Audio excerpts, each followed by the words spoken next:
Hello friends, एके pharmacy classes में आप सभी का स्वागत है। तो पिछले वीडियो में हमने कवर किया था प्रिस्क्रिप्शन प्रिस्क्रिप्शन का एरर हो गया, टाइप हो गया, हैंडलिंग हो गया, ये सारी चीज़ें प्रिस्क्रिप्शन के हमने कंप्लीट कर लिए थे। आज हम लोग पढ़ने वाले हैं पोसोलॉजी। पोसोलॉजी में साइंस ऑफ डोज कैलकुलेशन, मतलब डोज कैलकुलेशन कैसे करेंगे उसका साइंस आज हम लोग इस वीडियो में डिस्कस करने वाले हैं। The word posology derived from Greek words posos and logos. Posos means how much and logos means science. So, posology is the branch of medical science which deals with the dose or quantity of drugs. मतलब posology जो है medical science का एक branch है जो कि dose या quantity of drugs से डील करता है। Simply we can say that the posology is the branch of science that deals with the dose which can be administered to a patient to get the desired pharmacological action. Means ऐसा dose या ऐसा quantity of drug जिसे patient को देने पे desired pharmacological action show करे। The official dose means given in pharmacopoeia, जो pharmacopoeia में दिया गया है, represent the average range of quantity suitable for the adult which administered orally. जो ऑफिशियल डोज होता है जो फार्माकोपिया में दिया गया है वह एवरेज डोज को रिप्रेजेंट करता है जो कि किसी एडल्ट को ओरली दिया जाता है विद इन 24 आवर्स, 24 घंटे के अंदर। When other route are followed relevant appropriate dose is given. जैसे जब अदर रूट ऑफ एडमिनिस्ट्रेशन जैसे कि पेरेंट्रल हो गया या फिर टॉपिकल हो गया, ये सारे रूट्स जब फॉलो किए जाते हैं तब उसके अकॉर्डिंग डोज दिया जाता है। नेक्स्ट है फैक्टर इन्फ्लुएंसिंग डोज। क्या-क्या फैक्टर होते हैं जो कि डोज को इन्फ्लुएंस करते हैं? मतलब किस केस में हम डोज को ज़्यादा देते हैं, किस केस में हम लोग डोज को कम देते हैं। एज, सबसे पहला इसमें है एज। पेशेंट के एज के अकॉर्डिंग उसको डोज को दिया जाता है। सेक्स, उसके सेक्स यानी कि मेल फीमेल के अकॉर्डिंग उसको डोज को दिया जाएगा।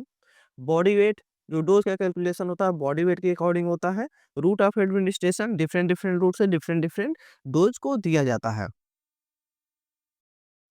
टाइम ऑफ एडमिनिस्ट्रेशन, अलग अलग टाइम में अलग अलग डोज को दिया जाता है। इन्वायरमेंटल फैक्टर, जो इन्वायरमेंटल फैक्टर है जैसे टेम्परेचर, मॉइस्चर एटसेट्रा, जो इन्वायरमेंटल कंडीशन है वो हमारे डोज को इफेक्ट करते हैं। इमोशनल फैक्टर, कोई कितना ज़्यादा इमोशनल हो रहा है या फिर जो फिजिशियन है उसको देखकर कैसा महसूस कर रहा है, इस पे जो है डोज डिपेंड करता है। प्रेजेंस ऑफ डिसीज, अगर हमें पहले से कोई डिसीज प्रेजेंट है हमारी बॉडी में, जैसे लिवर डिसीज हो गया या फिर किडनी डिसीज हो गया, ये सारी चीज़ें हमारे डोज को अफेक्ट करते हैं। एक्युमुलेशन, एक्युमुलेशन भी डोज़ को इफ़ेक्ट करता है। जैसे हमारे बॉडी में कोई ड्रग ड्रग जो है एक्युमुलेट हो गया। एडिटिव इफ़ेक्ट, अगर कोई ड्रग एडिटिव इफ़ेक्ट शो कर रहा है, वो भी ड्रग को डोज़ को इफ़ेक्ट करता है। सिनर्जिस्ट, अगर सिनर्जिस्ट इफ़ेक्ट शो करता है तो ड्रग ड्रग का डोज़ जो है चेंज हो जाएगा। एंटागोनिज्म में अगर एंटागोनिस्टिक इफ़ेक्ट शो करता है तब भी ड्रग का डोज़ चेंज करके देना पड़ेगा। आइडियोसिंक्रेसी, ये आइडियोसिंक्रेसी इफ़ेक्ट भी शो करता है तब भी ड्रग के डोज़ को चेंज कर दिया जाएगा। टॉर्लेंस, टेकीफाइलेक्सिस, मेटाबॉलिक डिस्टर्बेंसेस, ये सारी चीज़ें जो हैं हमारे डोज़ को अफ़ेक्ट करते हैं या फिर इन्फ्लुएंस करते हैं। तो आइए सबके बारे में एक-एक करके हम लोग डिटेल्स में देखते हैं। इसमें सबसे पहला है age. Pharmacokinetics of many drugs changes with age. जो कई सारे ड्रग्स का जो फार्माकोकाइनेटिक्स होता है, वह ऐज के अकॉर्डिंग चेंज होता है। इसलिए हमें डिफरेंट डिफरेंट डोज जो है डिफरेंट डिफरेंट एज कैटेगरी के लोगों को दिया जाता है। जैसे एडल्ट को डिफरेंट डोज दिया जाएगा और एल्डरली पेशेंट या फिर इन्फेंट बच्चों को अलग अलग डोज दिया जाएगा। Children and elderly patient requires lower dose than adult dose due to metabolic differences. जो चिल्ड्रन और एल्डरली पेशेंट है उन्हें लेस डोज या लोअर डोज दिया जाता है एडल्ट की अपेक्षा, क्योंकि उनमें मेटाबॉलिक डिफरेंसेस होता है। सेकेंड आपका सेक्स। वुमेन में require different dose due to hormonal and metabolic differences. जो वुमेन्स होती हैं उन्हें डिफरेंट डोज देने की रिक्वायरमेंट होती है क्योंकि उनमें हार्मोनल और मेटाबॉलिक डिफरेंस होता है मेल की अपेक्षा। वो ज़्यादा इमोशनल या फिर ज़्यादा सेंसिटिव होती हैं। Special care should be taken when drugs are administered during menstrual, pregnancy and lactation. जब भी किसी वुमेन को ड्रग दिया जाता है तो उसके मेंस्ट्रुएशन, प्रेगनेंसी या लैक्टेशन के टाइम पे स्पेशल केयर लिया जाता है, जिससे कि उसे कोई भी हार्मफुल इफेक्ट ना हो। Body weight, dosages are often adjusted per kg of body weight. जो डोज कैलकुलेशन होता है वो पर केजी बॉडी वेट के अकॉर्डिंग किया जाता है, जो कि हम लोग आगे देखेंगे। Route of administration, dose requirement जो होता है, सबसे कम जो डोज लिया जाता है आईवी रूट में लिया जाता है, उससे ज़्यादा आईएम में, उससे ज़्यादा ओरल में और उससे ज़्यादा टॉपिकल रूट में लिया जाता है, क्योंकि इनकी बायो अवेलेबिलिटी जो होती है डिफरेंट डिफरेंट होती है। IV doses are usually lower than oral doses due to 100% bioavailability. जो आईवी डोज होता है वो लोअर डोज में दिया जाता है ओरल डोज की अपेक्षा, क्योंकि जो आईवी रूट का डोज होता है उसका जो बायोअवेलेबिलिटी होता है 100% होता है। Time of administration, the presence of food in the stomach delays absorption of drugs. अगर स्टमक में फूड प्रेजेंट रह रहा है, यानी कि कोई भी ड्रग्स जो है हम लोग आफ्टर मील्स ले रहे हैं, खाने के बाद ले रहे हैं, तो वह हमारे ड्रग के अब्जॉर्प्शन को डिले कर देगा, मतलब लेट से अब्जॉर्ब होगा। बेटर अब्जॉर्प्शन जो हमें मिलता है वह एम्प्टी स्टमक से मिलता है। मतलब अगर हम लोग खाली पेट कोई दवा खाते हैं तो अब्जॉर्प्शन ज़्यादा मिलता है, इसलिए गैस का गोली या जो गैस का कैप्सूल होता है वह खाली पेट लिया जाता है। The irritating drugs are better tolerated if administered after meal। जो irritating drugs होते हैं या फिर जो सेडेटिव ड्रग्स होते हैं, वो सारे जो ड्रग्स होते हैं वो आफ्टर मील्स लिए जाते हैं या फिर नाइट में लिए जाते हैं। Environmental factors, climate, diet and lifestyle. Lifestyle जैसे क्या हो सकता है, alcohol, tobacco use can affect the drug metabolism. जो क्लाइमेट होता है, जैसे कितना मॉइस्चर प्रेजेंट होता है या फिर टेम्परेचर क्या है, इस डाइट क्या है, लाइफस्टाइल क्या है, ये सारे जो हैं ड्रग मेटाबॉलिज्म को इफेक्ट करते हैं। Heat increases metabolism and cold slows down.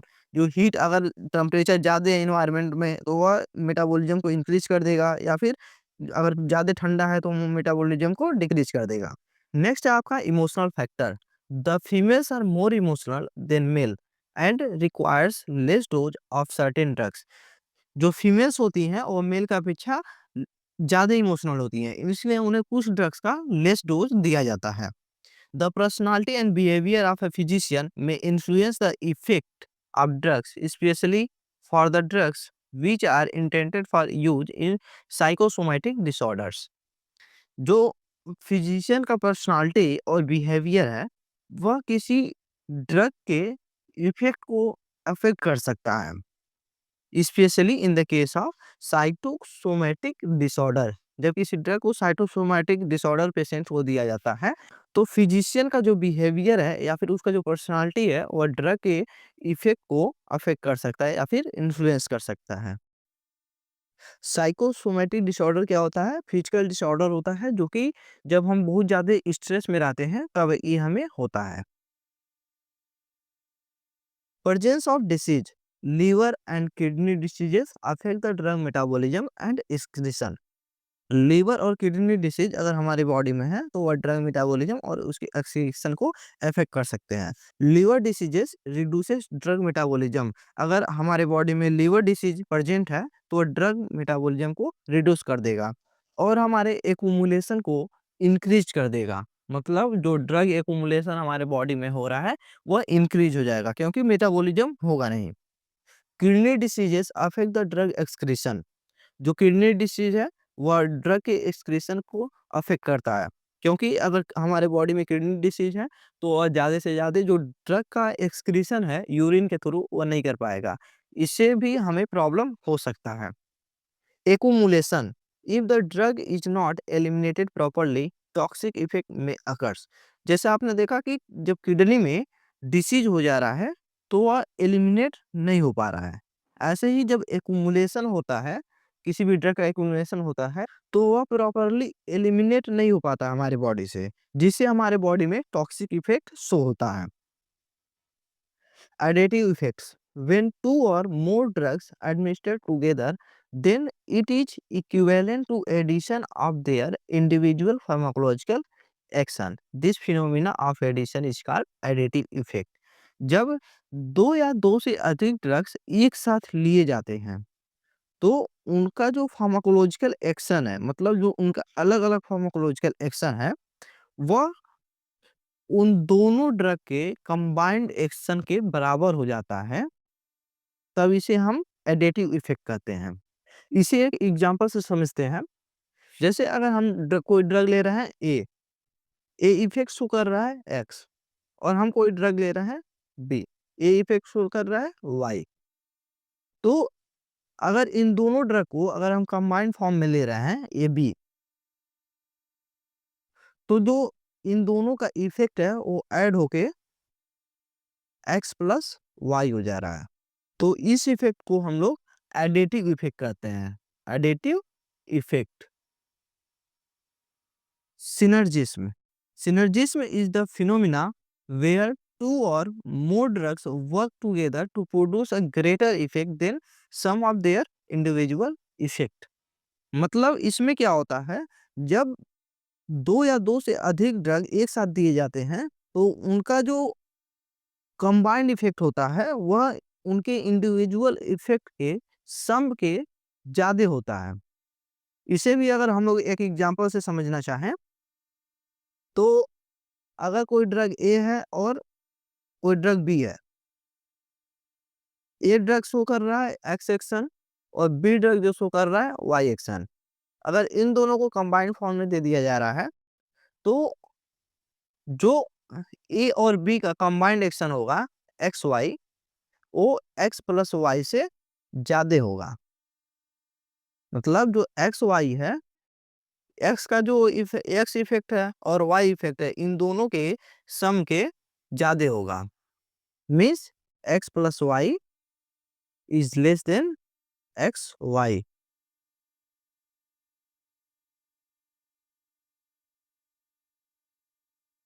Next आपका एंटागोनिज्म।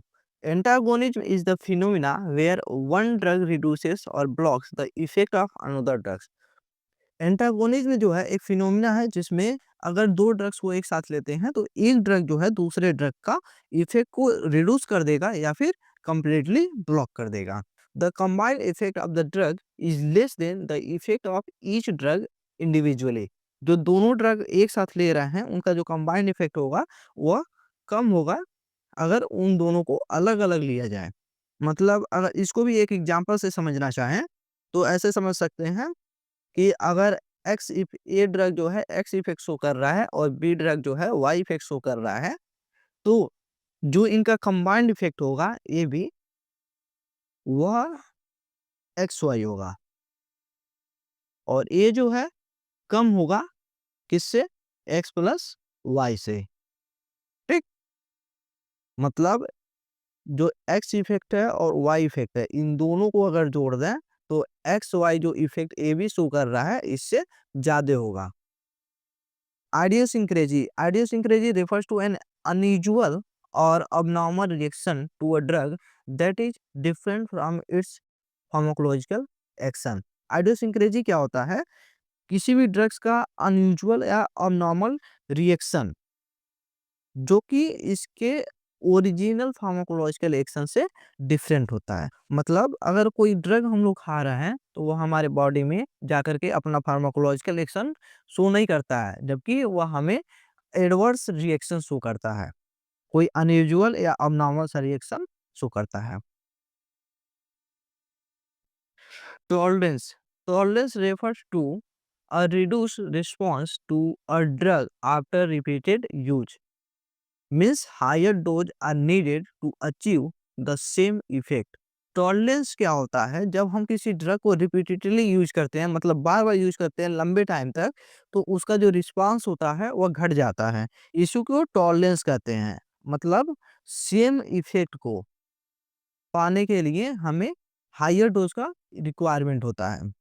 मतलब जितना इफेक्ट कोई ड्रग शो करता था, जैसे मान लीजिए 500 mg जितना इफेक्ट शो कर रहा है, अब रिपीटेडली यूज करने से उसका हायर डोज लेना पड़ेगा, जैसे कि 650 mg लेना पड़ सकता है एटसेट्रा। ऐसे कुछ एग्जांपल से आप समझ सकते हैं। Tachyphylaxis is a rapid decrease in the response to a drug after its administration. Tachyphylaxis जो है, जैसे टॉलरेंस में क्या होता था, जो लंबे समय से ड्रग का यूज़ करते थे तो उसका रिस्पॉन्स डिक्रीज़ हो जाता था, मतलब रिड्यूस हो जाता था। वैसे ही टेकीफाइलेक्सिस में भी अगर कोई ड्रग हम लोग ले रहे हैं तो उसका जो रिस्पॉन्स है वो रिड्यूस हो जाता है। लेकिन इसमें क्या होता है, शॉर्ट पीरियड में ही रिड्यूस हो जाता है।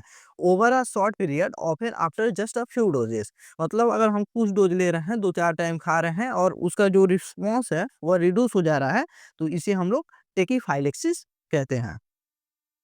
Metabolic disturbances such as electrolyte imbalance, acid base imbalance, fat metabolism disorder, temperature etc. may modify the effect of drugs। जो मेटाबॉलिक डिस्टर्बेंसेस हैं, जैसे क्या है, इलेक्ट्रोलाइट इम्बैलेंस हो गया, जो एसिड बेस हमारे बॉडी में सिस्टम है वो इम्बैलेंस हो गया, फैट मेटाबॉलिज्म डिसऑर्डर हो गया, या फिर टेम्परेचर कम या ज़्यादा हो गया एक्सेट्रा। जो मेटाबॉलिक डिस्टर्बेंसेस हैं वो हमारे ड्रग के इफेक्ट को मॉडिफाई करते हैं या चेंज करते हैं। तो इन सारे फैक्टर से हमारे ड्रग का डोज अफेक्ट होता है या इन्फ्लुएंस होता है।